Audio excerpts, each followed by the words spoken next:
donde primero en el tiempo, ¿verdad?, aparece algo y luego viene la explicación, que esto es lo que hace el capítulo 11. Explica un poco lo que quedó trunco después del arca de Noé. Nosotros encontramos en este pasaje una situación social irrepetible, hermanos. Dice la Escritura: tenía entonces toda la tierra una sola lengua y unas mismas palabras, es decir, un idioma y un vocabulario común para toda la humanidad existente en aquellos días. La lengua, la palabra lengua en el hebreo, dicen los expertos, significa labio o también idioma. Y palabras es el vocabulario, pero también puede significar el discurso, en especial el discurso dicho por Dios. El término palabra se utiliza, por ejemplo, en Éxodo capítulo 34, versículo 28, y se refiere a los 10 mandamientos. Dice: y escribió en tablas las palabras del pacto, y luego explica cuáles son las palabras del pacto. Dice los 10 mandamientos. Esta diferenciación entre idioma y palabras, entre lengua y vocabulario, enfatiza la doble articulación de la lengua. No es un tratado de lingüística este capítulo 11, pero sí señala esta diferencia. Si nosotros con los sonidos construimos palabras, con las palabras empezamos a construir frases, enunciados y luego párrafos, hasta poder construir todo un discurso, ¿sí? Y esto tenían aquellos hombres. Contaban con una lengua, y entonces tenían la posibilidad de comprenderse, de entenderse. Miren, con base en ese lenguaje fueron capaces de migrar, de establecerse en un lugar, de planear, de ejecutar acciones conjuntas, se entendían. Usaron la lengua pues en todas sus funciones. Las funciones de la lengua, se dicen los expertos, pues que es una función informativa. Por ejemplo, recibimos datos, ¿sí? Y para esto pues normalmente usamos solo el intelecto. No, usamos prácticamente toda la lengua, pero en especial el intelecto. Pero también con el lenguaje podemos expresar nuestras emociones. Tiene una función emotiva. Decimos lo que sentimos, lo que pensamos.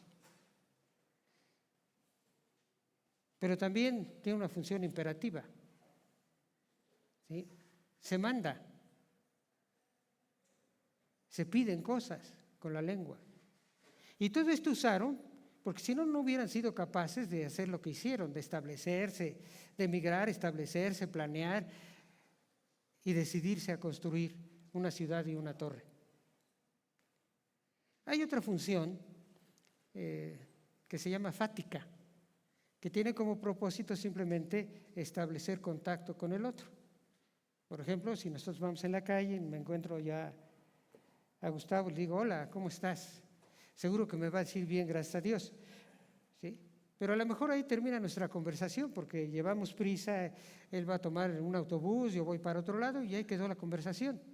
Pero establecimos el contacto. A veces establecemos ese contacto, nos paramos e iniciamos una conversación usando las otras funciones de la lengua. Esto tenían estos hombres porque Dios se los dio. ¿Y alguna vez han reflexionado ustedes qué sucedería si toda la humanidad hablara una misma lengua? ¿Cómo se comportaría? Muy probablemente, aunque de manera, diríamos, limitada, disminuiría la discriminación. Porque discriminamos a los que hablan otros idiomas, incluso a los que hablan diferente a nosotros nuestro propio idioma. Un grupo de señoritas inglesas, terminaron la escuela, hicieron un viaje a París y se suponía que las 5 muchachas hablaban francés. En París, las muchachas hablaban en francés y los franceses les contestaban en inglés, menos a una que hablaba bien el francés.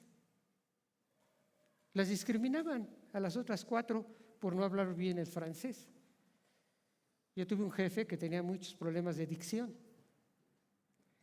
Al principio, pues nosotros, los demás, ¿verdad?, nos hacíamos muchas bromas de nuestro jefe, imitábamos su manera de hablar. Resultó un excelente jefe, se nos olvidó después, ¿verdad?, que no hablaba bien.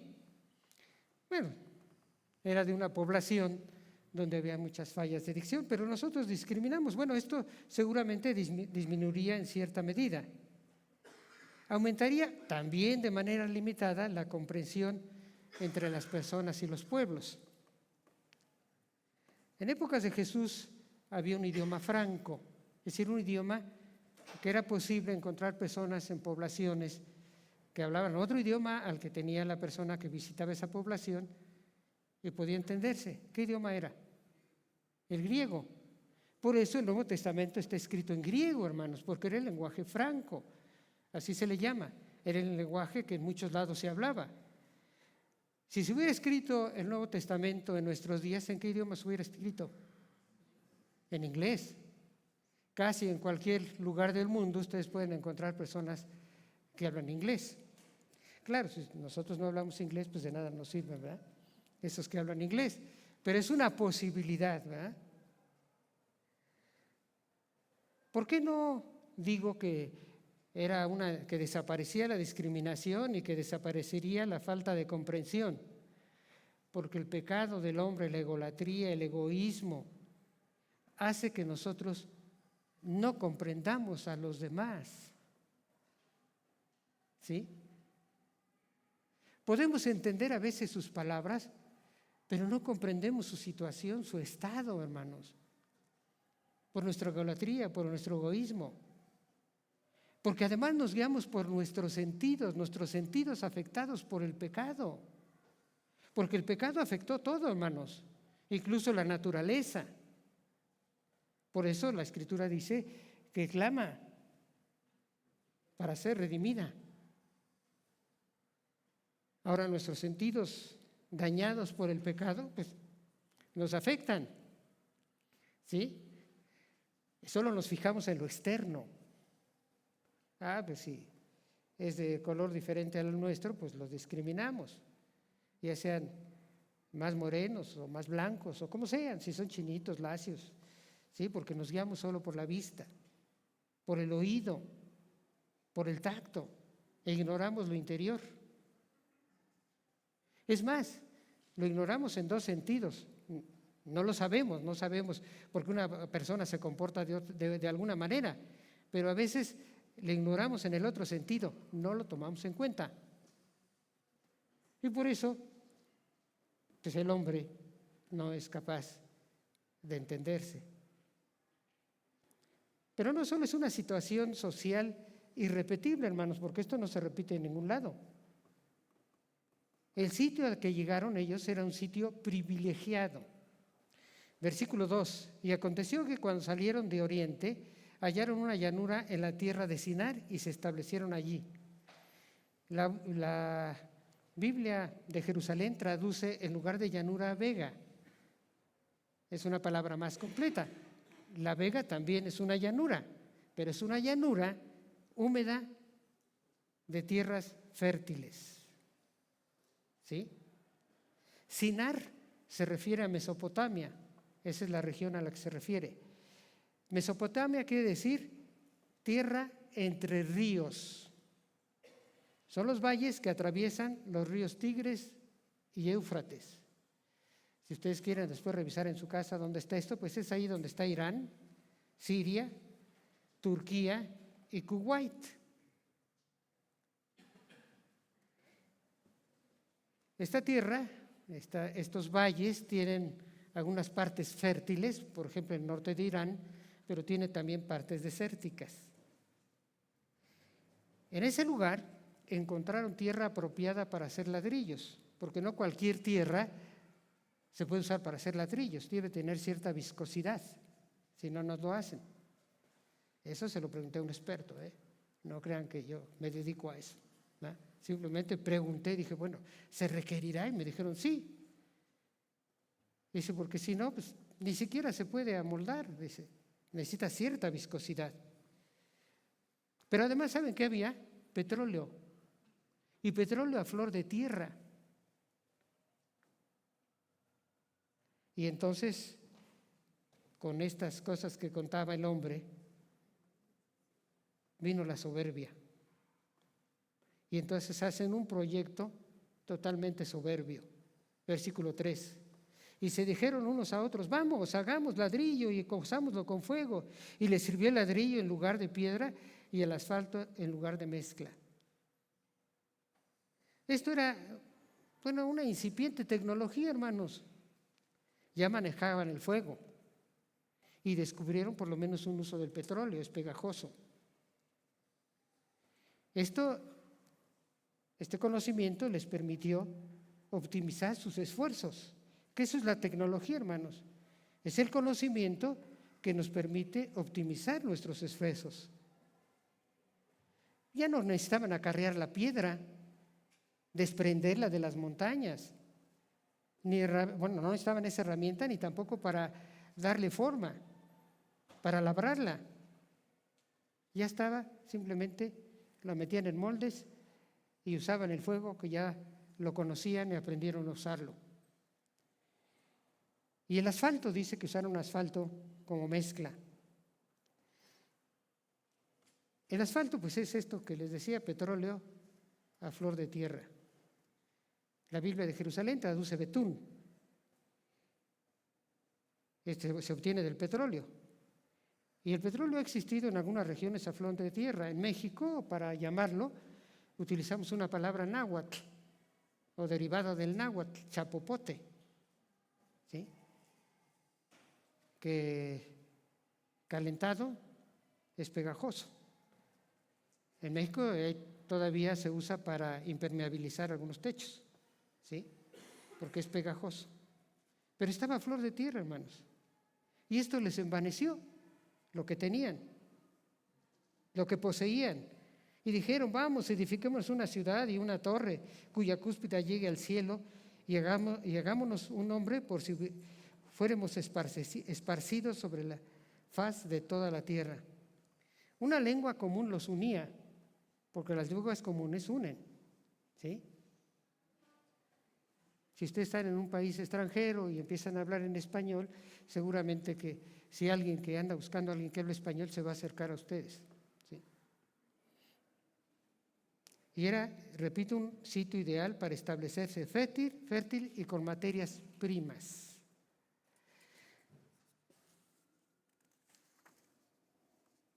Y tenían, además, repito, el conocimiento para intentar cumplir sus fines.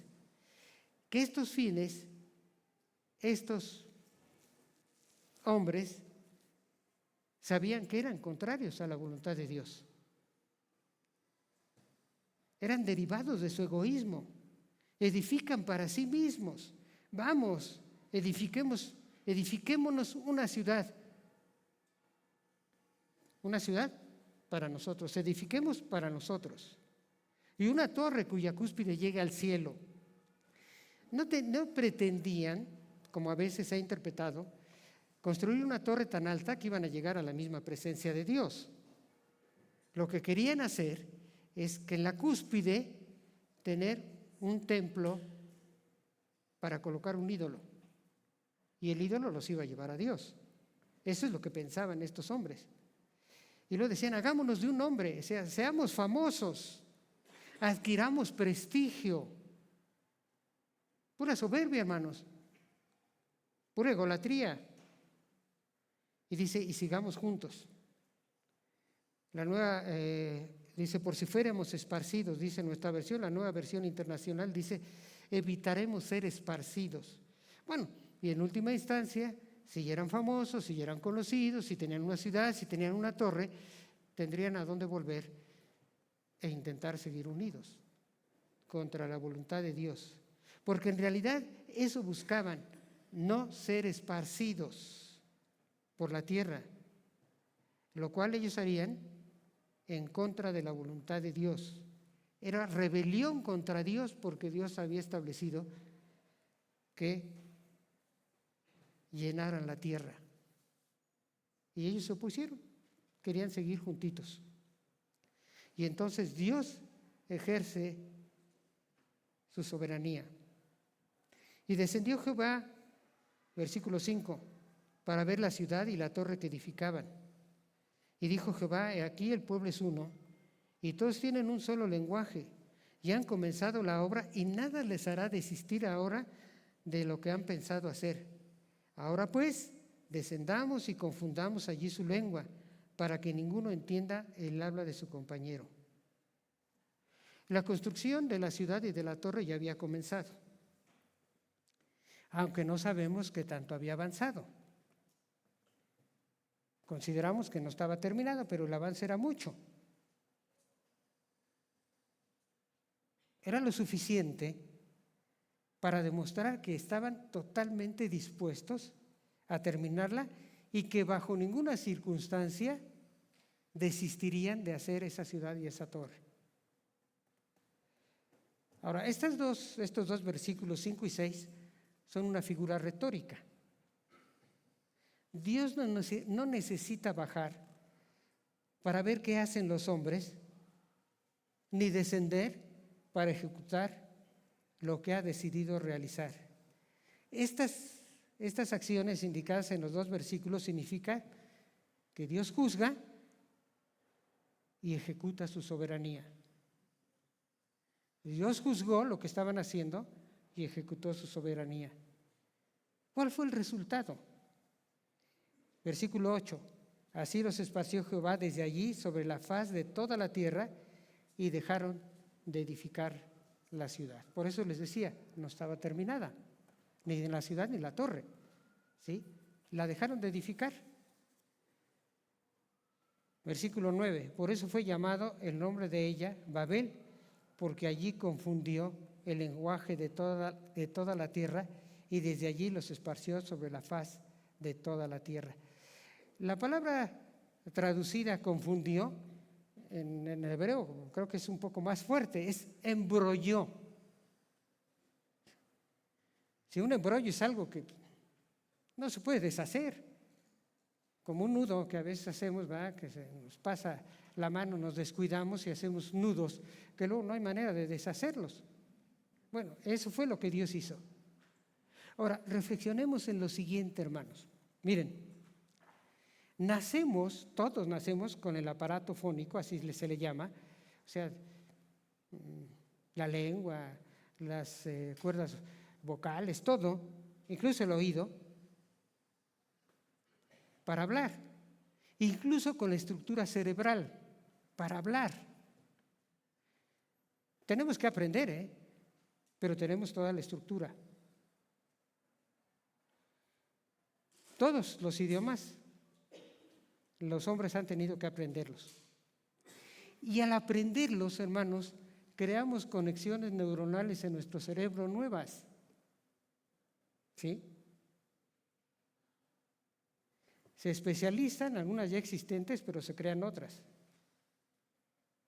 Miren, el hombre para hablar necesita aprender, necesita que se le enseñe.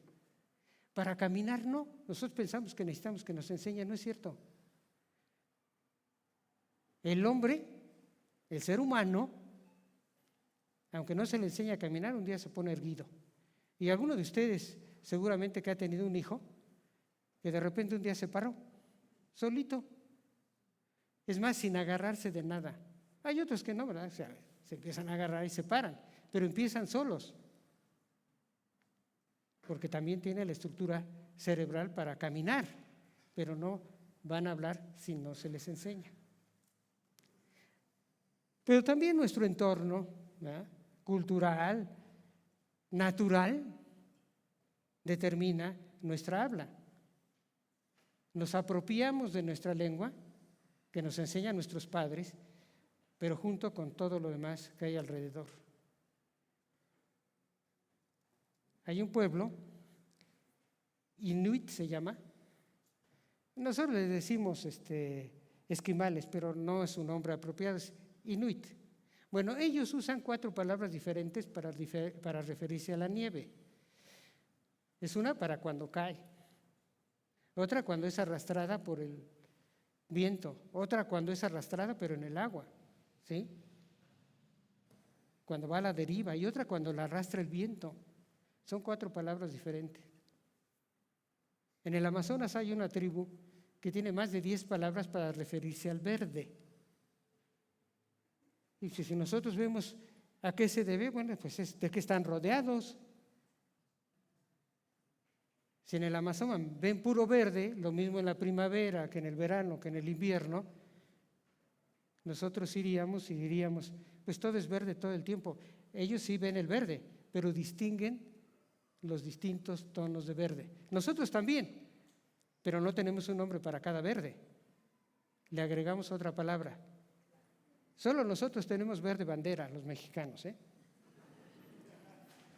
Y también le decimos verde botella, verde olivo y no sé cuántos más. ¿Sí? Incluso,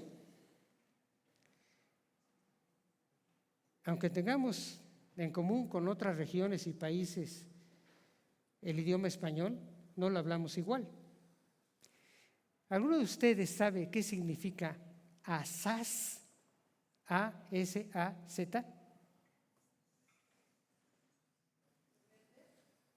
Asaz significa muy. Es una palabra, diría un venezolano, asaz usada en Venezuela, muy usada en Venezuela. Si ustedes van a Colombia a un restaurante, seguramente que el mesero o la mesera no les va a acercar y les va a decir, ¿qué se le antoja? ¿Qué apetece? Les va a decir, ¿qué les provoca? Y podríamos seguir mencionando cientos, quizá miles de diferencias que tenemos los que hablamos español, no solo de país a país, sino de región a región, hermanos. ¿Por qué explico todo esto? Pues para comprender el milagro que Dios hizo. En un instante cambió la estructura mental de cuántos miles de personas, no lo sé. Porque para confundir las lenguas necesitaba cambiar lo que estaba acá dentro. Pero también el aparato fónico. ¿Sí? Ustedes que han aprendido otro idioma ya mayores, nunca lo van a hablar como nativo. O casi nunca, habrá algunas excepciones. Porque nuestro aparato fónico se va conformando, se va entrenando a pronunciar ciertas palabras, ciertos sonidos que ya grandes no podemos hacerlos. Mi nieta, la que vive en Londres, ¿verdad? Ella habla como inglesa, totalmente como inglesa. Ni su papá ni su mamá, que tienen años también viviendo en Inglaterra, pueden hablar como ella. Y incluso ella luego bromea mucho con su papá porque le dice, no papá, no es así. Y le pronuncia como es en inglés. Y el papá, que habla inglés perfectamente, pues él vive allá, trabaja allá desde hace años, no puede hacerlo. Bueno, pues Dios lo cambió.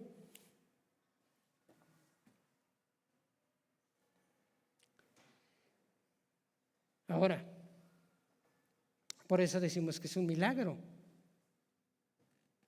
Embrolló totalmente el lenguaje en un instante. Imagínense ustedes que todos me dejaran de entender en este momento.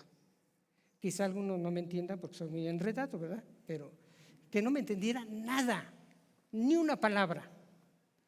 Y que se voltearan y yo le preguntara y lo que le estoy diciendo, él ya no me lo entendería. porque quién sabe que estaba hablando yo. Ya no me iba a entender. Y le preguntaba a Paola y tampoco me entendiera. Imagínense eso, hermanos. Pero así, en un instante, todos. Eso fue lo que hizo Dios.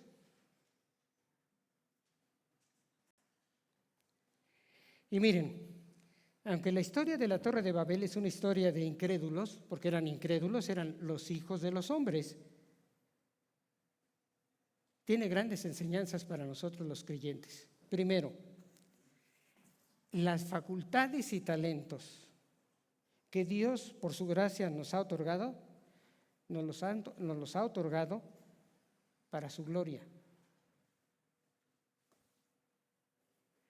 Los recursos naturales y materiales debemos utilizarlos como mayordomos del Señor para cumplir sus propósitos, los propósitos de Dios. Intentar cumplir nuestros objetivos egoístas y ególatras, ignorando la voluntad expresa de Dios, siempre trae para nosotros consecuencias adversas. Siempre, hermanos, consecuencias adversas. Y yo pongo como ejemplo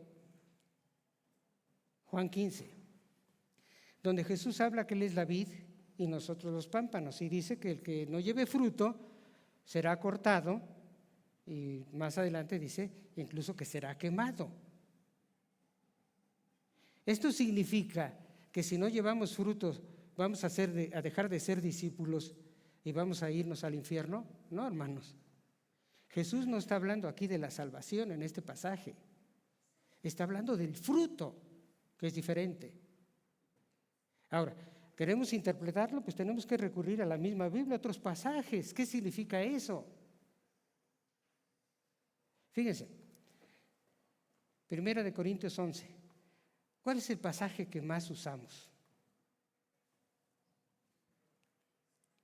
¿Qué asunto que trata ahí es el que más usamos? La cena del Señor.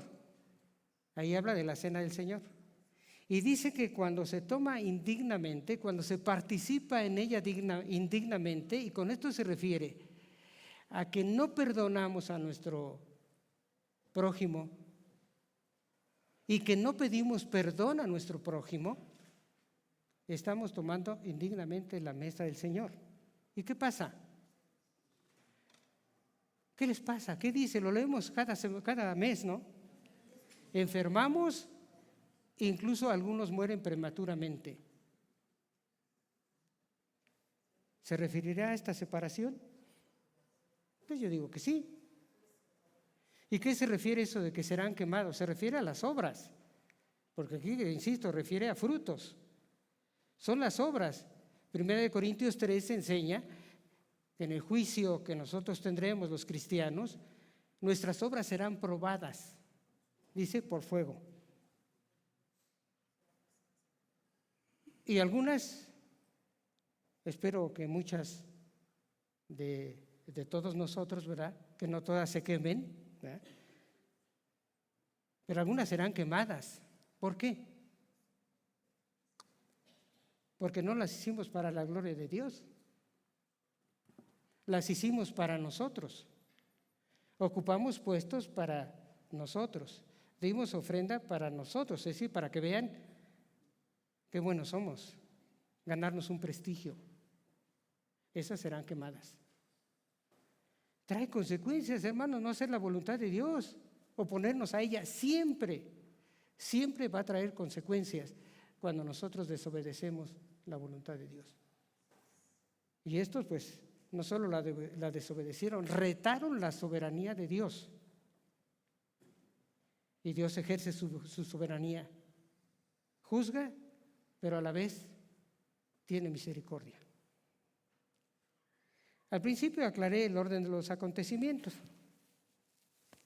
Décadas pasaron después del diluvio, cuando los habitantes de la tierra decidieron establecerse y rebelarse a la voluntad de Dios.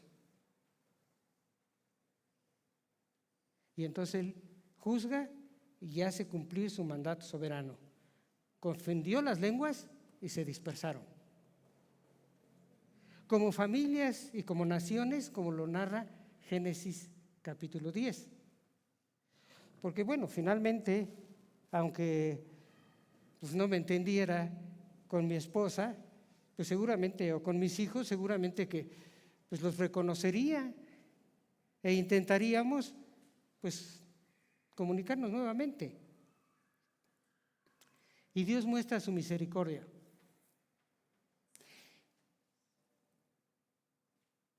Otorgó a la humanidad una oportunidad más. Recordemos que nosotros somos parte de esa humanidad. Bueno, primero, no canceló la extraordinaria facultad de hablar ni la capacidad de captar e interpretar en determinado momento, fíjense bien, la misma cantidad de información sin importar de qué lengua se trate.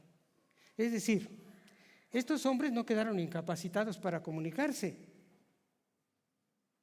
simplemente pues tuvieron que hacer otras cosas, inventar su propia lengua.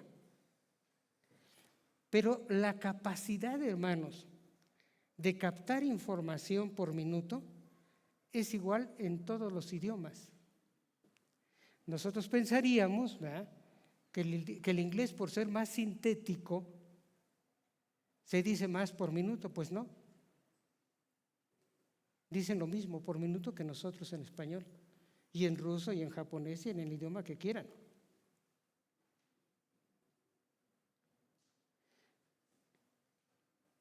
Lo que pasa es que hablamos a distinta velocidad. Nosotros pensamos a veces que todos hablamos a la misma velocidad, todos los idiomas. Pues no es cierto. El inglés es más lento que el español. A lo mejor nosotros no lo notamos. A nosotros nos puede parecer muy lento el inglés, pues porque no lo hablamos bien, ¿verdad? Pero no, es más lento. El español es más rápido. ¿Para qué? Para que en el mismo tiempo nosotros captemos lo mismo. Esas facultades Dios no nos las quitó, nos las dejó. Y entonces la humanidad tuvo que crear sus propias lenguas, con las características que ahora conocemos, y menciono dos. Las lenguas todas son arbitrarias. ¿Qué queremos decir con eso? Bueno, que nosotros a este mueble, donde estoy parado detrás de él, le llamamos púlpito. ¿Por qué púlpito? Porque a alguien se le ocurrió llamarlo así y nada más. Y todos empezamos a llamarle púlpito, ¿sí? Incluso palabras como láser, este rayo, que tiene un significado en inglés, ¿verdad?, son las iniciales que describen al láser, ¿verdad? Es arbitrario. Decidieron ponérselo así. Le pudieron haber puesto, por ejemplo, como a las enfermedades, el nombre del descubridor. Se decidió hacerlo así. Por eso los lingüistas dicen que la lengua la hacen los hablantes. Todas las lenguas, hermanos, tienen su propia gramática y su complejidad. Todas son complejas, hermanos. Mi cuñado decía de broma, dice, ay, los gringos son muy inteligentes, hablan inglés desde chiquitos. Pues sí, como nosotros hablamos el español desde chiquitos, ¿verdad? Es nuestra lengua materna.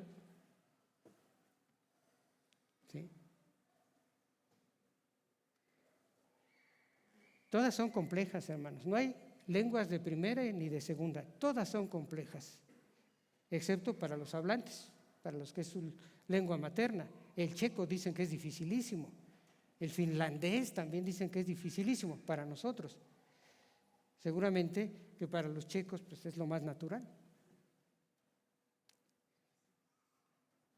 Ahora, los incrédulos han dicho que esta historia de Babel es un mito. Miren, pregúntenle a un lingüista lo siguiente. ¿Cómo fue que el hombre empezó a hablar?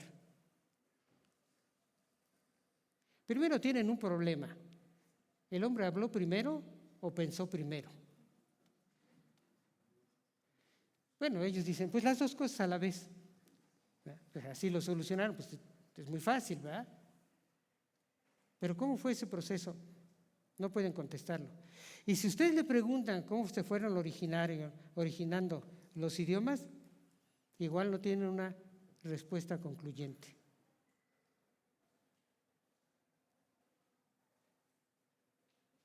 Lo que les digan no supera la historia, la explicación de la Torre de Babel, hermanos. Ninguna. Porque esta es la historia de Dios, por eso no la pueden superar. Ahora, decía yo que también Dios tuvo misericordia. Si ustedes leen, ya dijimos, Génesis 11 del 1 al 9, regresan al capítulo 10 y luego empiezan en el versículo 10 del capítulo 11, donde se retoma la genealogía de Sem hasta llegar a Abraham. Y en el 11:31 hasta el 12:9 se relata primero la salida de Abraham de Ur de los Caldeos y luego explica por qué salieron, es decir, otra vez a la inversa. ¿Se fijan? Y explica por qué Dios llama a Abraham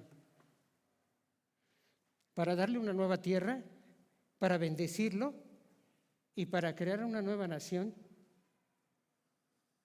que sería bendición para todas las otras naciones. ¿Cuál es esa bendición, hermanos? ¿Cuál es? Que de Abraham nacería el Mesías, el Salvador.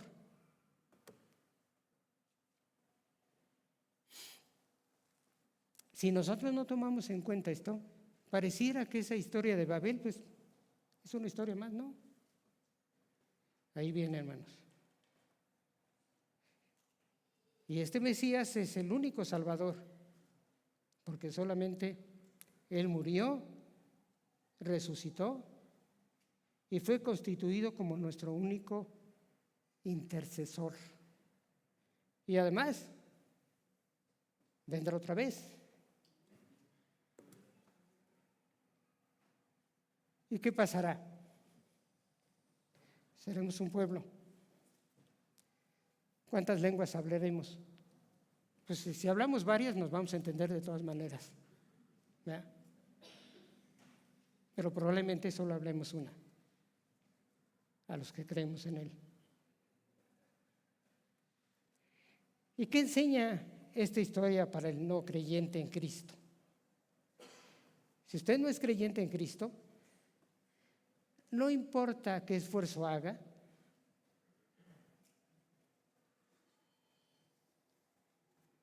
no llegará nunca a Dios. Lo único que va a conseguir es fracaso, porque habrá confusión, división y dispersión. Porque ese es el resultado de la soberbia y la falta de fe. Nadie puede crear su propia puerta al cielo, su propio camino al cielo. Jesús dijo: yo soy el camino y la verdad y la vida. Dice: y nadie viene al Padre sino por mí. Oremos.